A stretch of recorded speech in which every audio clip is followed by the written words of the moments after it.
Facebook.com/Casey in the Morning. 93.7 KCLB Rocks.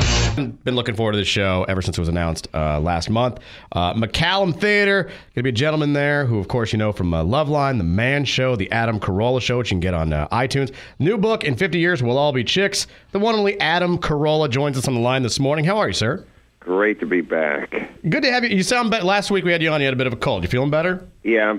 It's weird because it's always worse in the morning, which I guess is bad for employees and employers, but especially employers, because how many times, when you had regular jobs, now you can't phone in sick when you have a radio job, but all the time I had construction jobs, I'd wake up at 6 in the morning. I'd be like, oh, no way. Oh, no.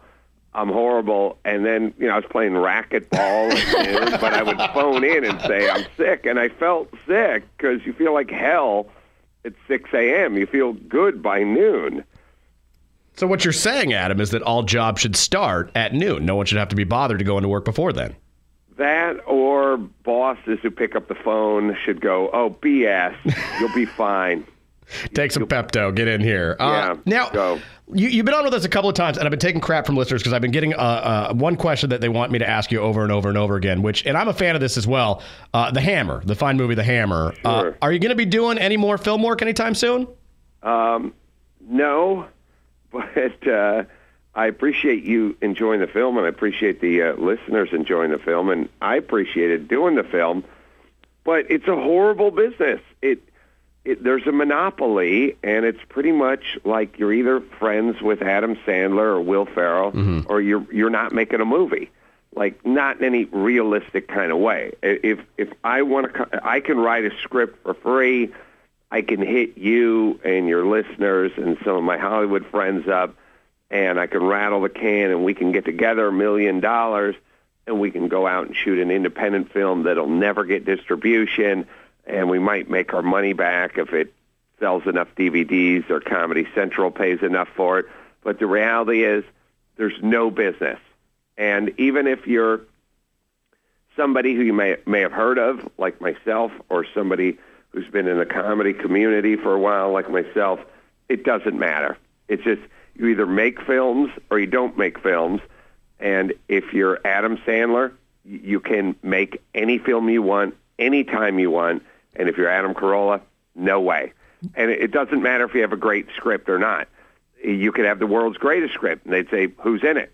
And you'd go, I'm in it. And they'd go, well, can you get Sandler to do it? You'd go, I don't know the guy. And they'd go, well, then we're not making it. And that's it.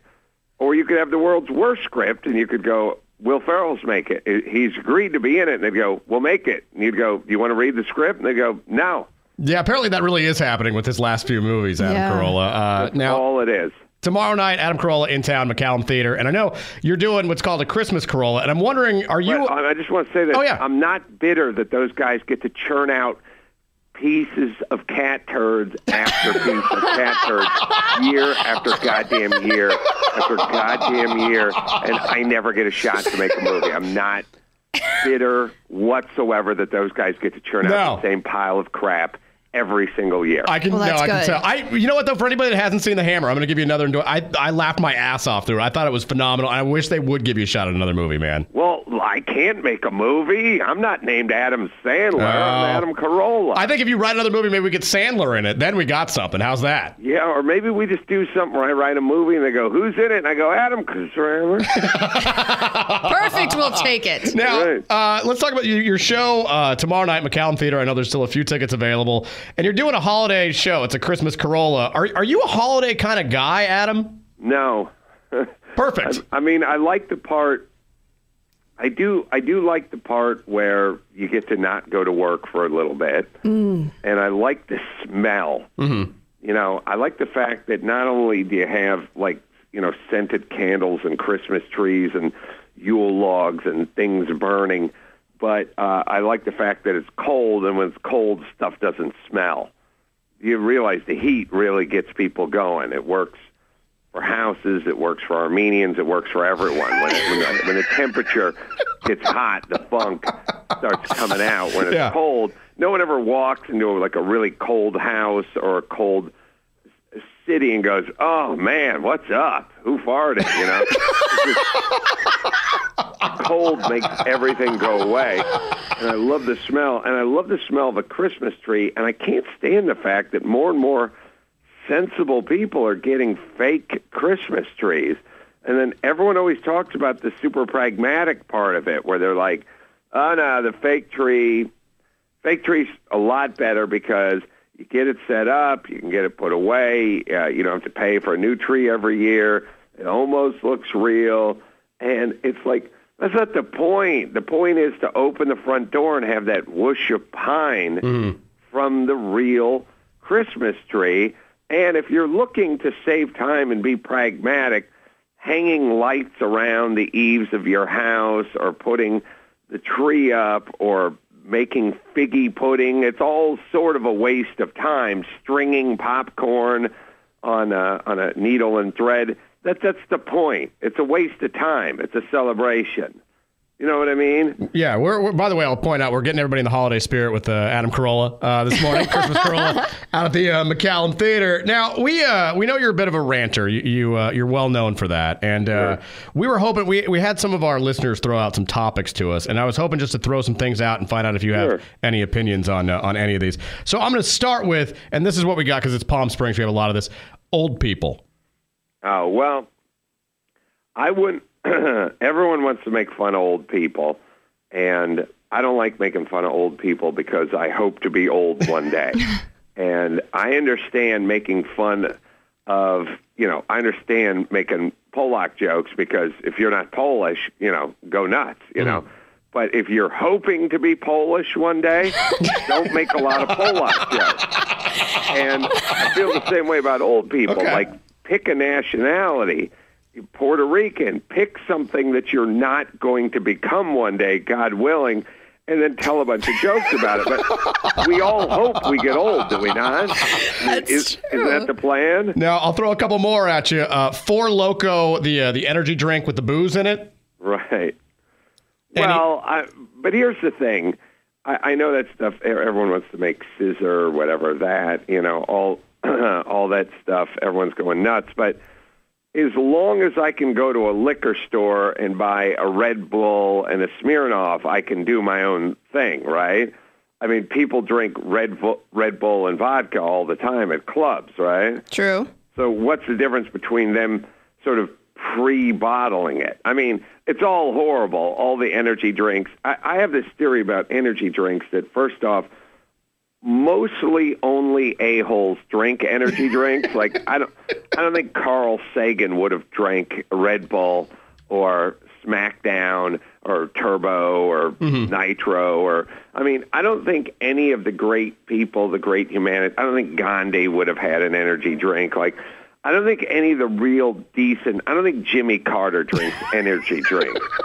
But every a-hole who couldn't make it in the UFC drinks energy drinks, and so we're essentially creating a society where we're turbocharging a-holes as if they weren't, we didn't have a big enough problem with them. So I don't like any of the energy drinks, but if they want to pre-mix some booze with it, anything you can do in the parking lot of the 7-Eleven, why not just sell it put together in the store already? Let me throw one more topic out and see if we can get a rant on this. And this one is one that a lot of people thought there's no way Adam Carolla could be pissed off about. Q-tips. Well, if you read the box of the Q-tip, it says do not insert directly into ear, and it's like, hello, that's the only thing I need you for. It really, like, if it would be like if they printed on your pinky, do not insert into nostril. Like, what? That's why you're there. That's why I have you. What do you mean? You think I need help cleaning out the outer part of my ear? I need the part I can't get my pinky into. And it'll say, do not do this. And it's like, of course I'm going to do this. How else am I going to get the weird crud that's in there? There's no weird yellow crud that's on the outside part of the ear. It's all in there. Do not insert. Give me a break. Well done, even with Q-tips. Now, we got about a minute left with you, and we're going to give a chance to win some tickets to your show at the McCallum here in just a second. A chance to meet you. We're taking a bunch of our listeners backstage to meet you. And I want to ask you that because whenever I meet celebs, I never know what to say, and I always feel like I'm being a bit of a douche. For you, when you do meet and greets and stuff, what do you appreciate people coming up to you and saying, and what's the worst possible thing anybody can say to you after your show? The worst, and people do this because they get nervous. They go like, my husband's a huge fan of yours, and then they pause and they go, it's not my cup of tea so much.